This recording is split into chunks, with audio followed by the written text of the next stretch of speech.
this may be the summer that Jose Mourinho really gets ruthless, but a young squad is already taking shape at United.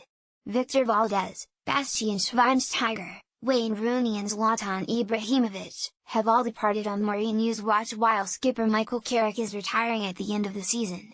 Marwan Fellaini, who is also entering the final months of his contract, may yet clear out his locker at Carrington for good. The Belgian turns 31 in November.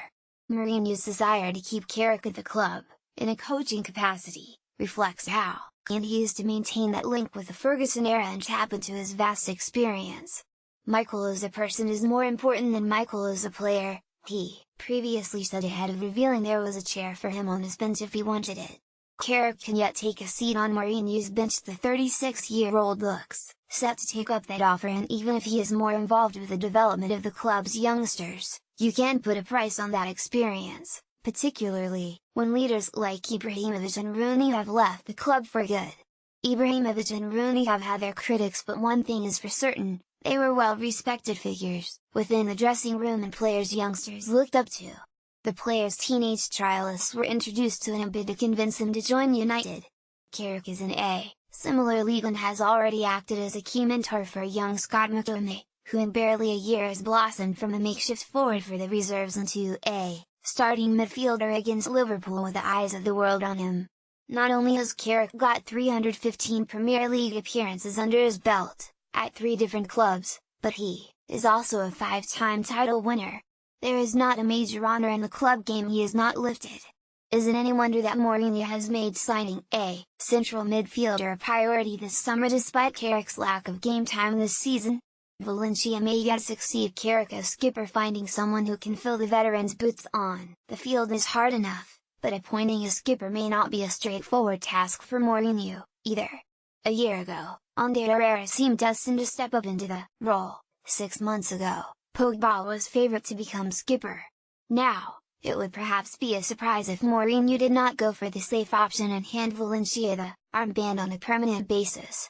Looking around that dressing room at United, there are not necessarily the army of vocal leaders that have dominated some of the club's most famous squads in the past. Aside from the odd exception, like Alexis Sanchez, Mourinho has instead made a point of broadly targeting players aged between 22 and 27. These millennials can be molded in his image, and that is why Mourinho has repeatedly referred to this squad as his favorite ever group to work with because, in his mind, they always give everything. Manchester United told how to get the best out of Paul Pogba not since winning his first title with Chelsea, in 2005, has Mourinho had such a young squad with such a lack of title-winning experience, and that is what Mourinho alluded to with his bizarre football heritage rant earlier this month. You have to go back to 2013 for the last time United won the title, and finished in the top 3 of the Premier League, and 2014 for the last time they reached the Champions League quarter-finals. One day when I leave, the next Manchester United manager will find here Lukaku, Matic, of course De Gea from many years ago. They will find players with a different mentality, quality, background, with a different status, know-how, he told reporters in his 12-minute monologue. Like at Madrid, when failed to deliver the coveted 10th Champions League title, Mourinho feels his successor at Old Trafford will benefit from the foundations he will have laid for him. But he would hope that dreaded third season syndrome is now a thing of the past as he surrounds himself with a fresh crop.